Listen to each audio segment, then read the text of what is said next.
Hello. Ayan po.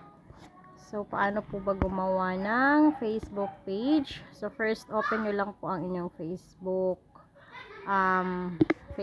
app. And then, click nyo lang po itong menu.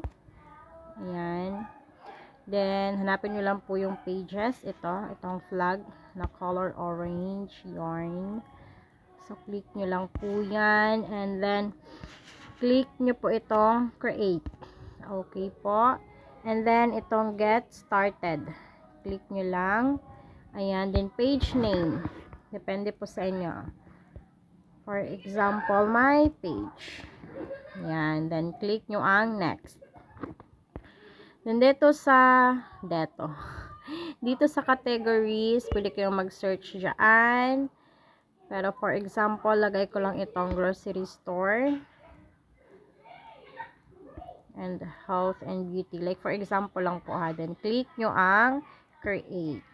Okay. Ayan. So, pili lang po kayo dyan. Kung gagawa ba kayo ng content or mag-promote kayo ng products. So, click natin itong promote your products. Then, continue. Then, yan. Pwede nyo yung i-add itong bio. Edit nyo yan siya kung anong gusto nyo i-bio dyan.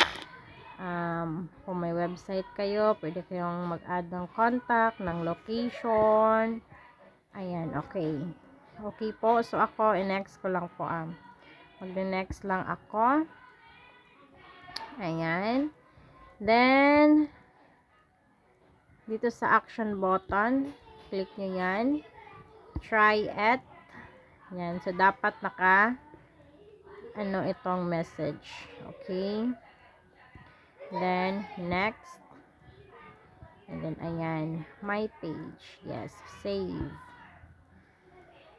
Ayan. Then, next natin. Okay. Then, ayan. Pwede kayong mag-add ng phone number. Kasi hindi ako nakapag-add ng phone number kanina, diba? So, ito, skip ko lang to. Ayan. Then, click ko dapat yung invite friends. Pero ako magne-next lang ako. Okay. So, next nyo lang. Ayan. Then, next ulit. Then, okay. Then, done. Okay. Darara. So, itong start work, click nyo lang yan. Next nyo lang. Next. Ayan. So, ito na ang inyong wall. Click nyo lang ang inyong profile. Ayan. Kung meron na kayong logo and cover photo, lagyan nyo lang yan. Click nyo lang and ayan. Choose profile picture. Okay. Ganyan lang siya. And same thing dito sa cover photo. Okay po. So, ganyan lang kadali.